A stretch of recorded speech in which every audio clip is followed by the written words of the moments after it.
ఎస్బీఐకి supreme court మరోసారి మొట్టికాయలు వేసింది. Electoral bonds నెంబర్లు ఇవ్వాలని ఎస్బీఐకి ఆదేశాలు జారీ చేసింది సుప్రీంకోర్టు. అప్పుడే డోనర్లు, పార్టీల లింకులు తెలుస్తాయని సుప్రీంకోర్టు అభిప్రాయపడింది. ఈ మేరకు ఎలక్టోరల్ బాండ్స్ వివరాలపై సుప్రీంకోర్టు కీలక ఉత్తర్వులు వెలువరించింది. బాండ్ల కొనుగోలు తేదీ, పేర్లు సహా అన్ని వివరాలు ఇవ్వాలని ఆదేశించింది. ఈ నెల 18 లోపు వివరాలు ఇవ్వాలని సుప్రీంకోర్టు ఎస్బీఐని ఆదేశించింది. మోర్ డీటెయిల్స్ మా ప్రతినిధి శివ ఢిల్లీ నుంచి అందిస్తారు. శివ, ఇది రెండోసారి సుప్రీంకోర్టు ఎస్బీఐకి మొట్టికాయలు వేయడం. ఇప్పటికే గడువు పొడిగించమని అడగ్గా కూడా ఎట్టకేలకు వివరాలను సమర్పించాలని కోరింది. ఇప్పుడు ఏం మిస్ అయ్యాయి? మళ్ళీ మార్చి 18 లోపు ఎటువంటి వివరాలను సమర్పించాలని సుప్రీంకోర్టు కోరింది?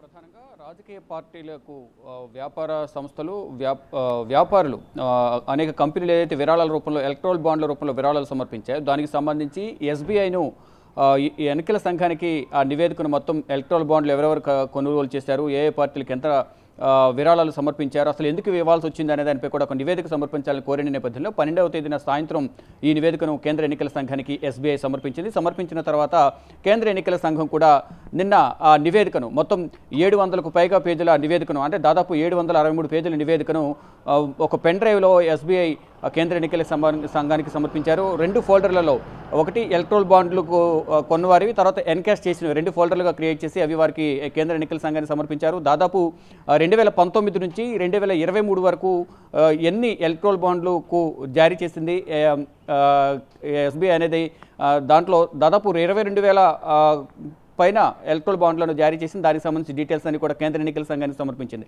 కానీ దీంట్లో ఈ ఏదైతే బాండ్లు కొనుగోలు చేశారో వారి వివరాలు, దాతల పేర్లు, అసలు ఎందుకు ఇవ్వాల్సి వచ్చింది, ఏ రాజకీయ పార్టీకి ఎంత ఇచ్చారు, ఎందువల్ల వీళ్ళు ఇంత మొత్తంలో 100 కోట్ల మొత్తంలో విరాళాలు ఎందుకు ఇవ్వాల్సి వచ్చింది అనేది డీటెయిల్స్ మాత్రం తెలియాలంటే వారి డీటెయిల్స్ అన్నీ కూడా, అంటే వారి వివరాలు తెలియాలి.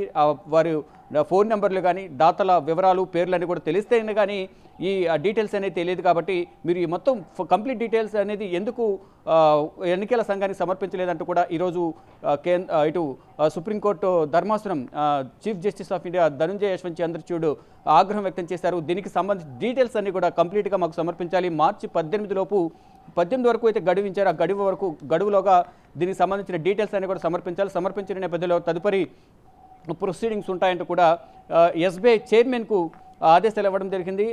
ఎస్బీఐ పైన మొత్తం ఆగ్రహం వ్యక్తం చేశారు.